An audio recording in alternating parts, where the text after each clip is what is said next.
Aujourd'hui, nous allons voir pourquoi laisser plus d'espace aux végétaux dans les villes est un moyen efficace pour lutter contre les changements climatiques. Mais laisse-moi d'abord te donner des éléments de contexte. Les activités humaines sont responsables du réchauffement de la planète qui perturbe l'équilibre de la nature. Cela a des conséquences visibles comme les canicules, les pluies intenses, les sécheresses et les cyclones tropicaux qui sont de plus en plus forts et arrivent de plus en plus souvent. Nos modes de vie sont la cause principale de ces phénomènes, mais nous en sommes aussi des victimes directes. Suis-moi, nous allons regarder tout ça de plus près. As-tu déjà remarqué qu'en ville, la chaleur semble plus intense qu'à la campagne ou à la montagne? Eh ben, c'est pas qu'une impression.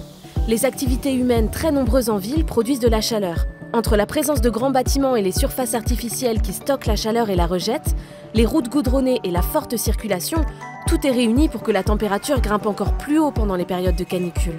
Mais c'est pas tout. Contrairement aux sols naturels, les sols artificialisés empêchent l'absorption normale de l'eau. Ils deviennent alors imperméables, ce qui contribue aux inondations et même parfois au glissement de terrain. En ville, l'air est aussi plus pollué qu'ailleurs. Le problème, c'est que la pollution de l'air causée par les activités humaines détériore notre cadre de vie et surtout notre santé. Tu l'as compris, nous devons absolument atténuer les causes des changements climatiques et nous adapter à ces conséquences. Elles sont déjà bien visibles et vont encore s'accentuer dans les années à venir. Mais alors comment peut-on faire? T'as une idée, toi? Protéger les espaces verts déjà existants et végétaliser les villes est l'une des solutions qui a plein d'avantages localement, mais aussi à l'échelle de la planète tout entière. Arbres, arbustes, gazons, en grandissant, les végétaux absorbent et stockent une partie des polluants et des gaz à effet de serre émis principalement par les activités humaines.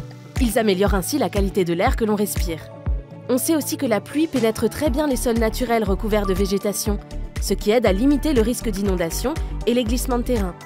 Au-delà de ça, les végétaux régulent la température grâce à l'humidité et à l'ombre qu'ils dégagent et servent d'abri et de nourriture à plein d'espèces. Ils aident ainsi à préserver la biodiversité.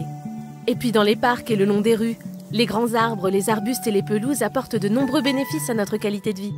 Les parcs arborés et les forêts urbaines nous donnent envie de bouger et de faire du sport. Ça améliore notre santé physique. C'est aussi l'endroit parfait pour se détendre, retrouver des amis et faire des rencontres. Les espaces verts en ville, c'est moins de stress et plus de bien-être.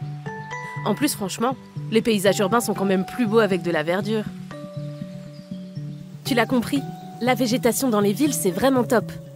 Mais n'oublions pas qu'il faut avant tout s'engager à réduire nos émissions de gaz à effet de serre, à protéger la biodiversité et à limiter les pollutions. À nous de relever le défi, collectivement. J'espère que cet épisode t'a plu.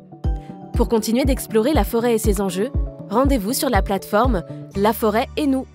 À tout de suite!